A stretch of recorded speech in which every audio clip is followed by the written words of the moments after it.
Hello friends, कैसे हैं आप सब। उम्मीद करता हूँ बहुत ही अच्छे होंगे।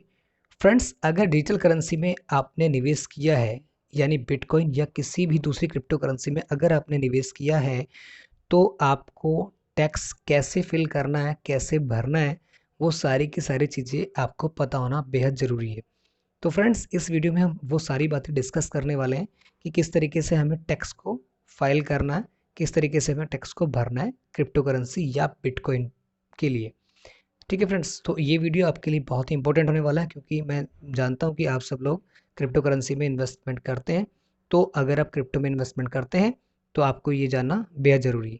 तो ज़्यादा समय ना गवाते हुए फ्रेंड्स, चलिए चलते हैं वीडियो में। वीडियो को स्किप बिल्कुल भी ना करें। तो चलिए चलते हैं।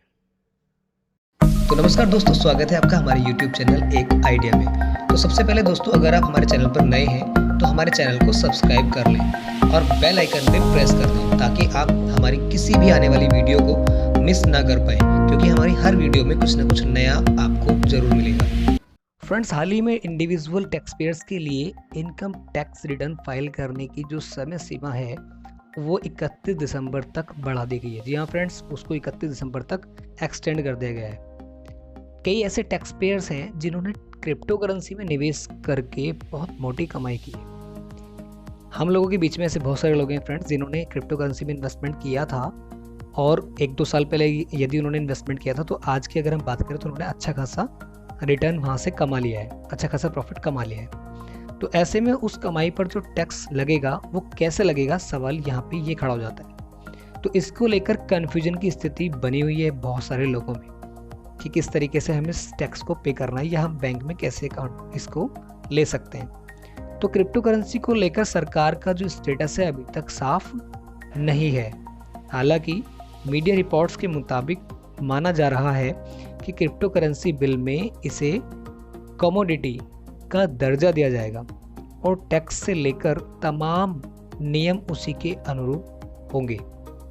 तो फ्रेंड्स, अगर आपने भी क्रिप्टो करेंसी में निवेश किया है तो आपको इससे होने वाली कमाई पर टैक्स चुकाना चाहिए या नहीं, और अगर टैक्स चुकाते हैं तो किस आधार पर टैक्स चुकाना चाहिए।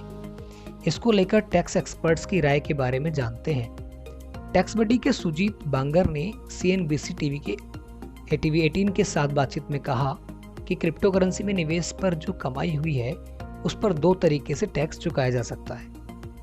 उनका कहना है कि क्रिप्टो करेंसी होल्डिंग पर टैक्स को लेकर वही नियम लागू होते हैं जो इनकम टैक्स एक्ट के सेक्शन 214 के मुताबिक कैपिटल एसेट पर लागू होते हैं। यहाँ पर सवाल ये भी खड़ा हो जाता है कि जो हमारी इनकम क्रिप्टो करेंसी से हो रही है या हुई है, क्या हम उसको इनकम टैक्स के साथ शेयर करें या नहीं करें। तो बांगर ने कहा कि अगर किसी टैक्स पेयर्स ने क्रिप्टो करेंसी में निवेश किया है और उसकी टैक्सेबल इनकम 50 लाख से ज़्यादा है तो इनकम टैक्स रिटर्न फाइलिंग में ऐसे टैक्स पेयर्स को डिजिटल करेंसी इन्वेस्टमेंट का खुलासा करना चाहिए।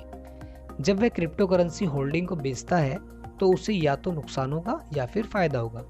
बेचने के बाद टैक्स रिटर्न फाइल करते समय कैपिटल गेन के नियम के मुताबिक टैक्स भरना चाहिए। जी हाँ फ्रेंड्स, यहाँ पे इम्पोर्टेंट बात ये कही है कि टैक्स जो भरना चाहिए वो कैपिटल गेन के नियम के अकॉर्डिंग भरना चाहिए। अब कैपिटल गेन के टैक्स के बारे में हम बात कर लेते हैं कि उसको लेकर के जो नियम है वो क्या है। क्रिप्टो करेंसी के लिए कैपिटल गेन टैक्स के नियम की बात करें तो अगर होल्डिंग 36 महीने से कम है तो वह शॉर्ट टर्म कैपिटल गेन के अंतर्गत आता है।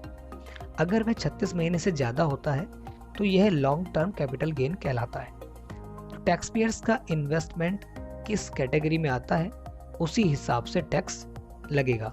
तो ये हमें देखना है कि कौन सी कैटेगरी में हम लोग आते हैं, उसी के अकॉर्डिंग जो टैक्स है वो हमें पे करना होगा। अब Pallala chartered accountant and India filings के राजशेखर रेड्डी ने कहा कि बिटकॉइन होल्डर्स 2 कैटेगरी के हो सकते हैं। पहला, बिटकॉइन माइनर्स हो सकते हैं जबकि दूसरे इन्वेस्टर्स होंगे। माइनिंग के मामले में जब वह बिटकॉइन बेचेगा तो ये कैपिटल गेन नहीं कहलाएगा। कुल मिलाकर टैक्स एक्सपर्ट्स का यही कहना है कि अगर आपको क्रिप्टो करेंसी में पोर्टफोलियो है तो इसकी जानकारी रिटर्न फाइलिंग में दें। साथ ही रिटर्न फाइल करने से पहले किसी एक्सपर्ट की मदद लें ताकि टैक्स पेयर को किसी तरह की परेशानी नहीं हो। फ्रेंड्स, क्रिप्टो करेंसी में जो हम निवेश करते हैं तो कोई नहीं जानता कि कब वो कितना पैसा यहाँ से कमा ले। ये फील्ड ही ऐसा है।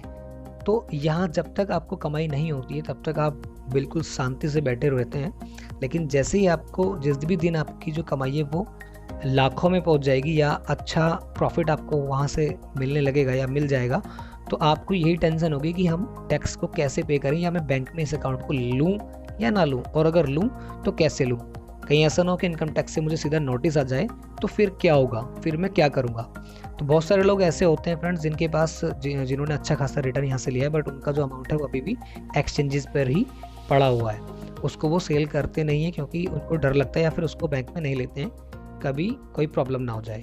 तो उसके लिए फ्रेंड्स डरने की कोई ज़रूरत नहीं है। अगर आपका इस तरीके से आपने प्रॉफिट कमाया अच्छा खासा, तो आप किसी टैक्स एक्सपर्ट से इसकी सलाह लें और अपना जो पैसा है उसको टैक्स पे करके अपने अकाउंट में ले सकते हैं। तो फ्रेंड्स उम्मीद करता हूँ जो जानकारी मैंने दी है वो आपको अच्छी लगी होगी और आपके लिए यूज़फुल होगी।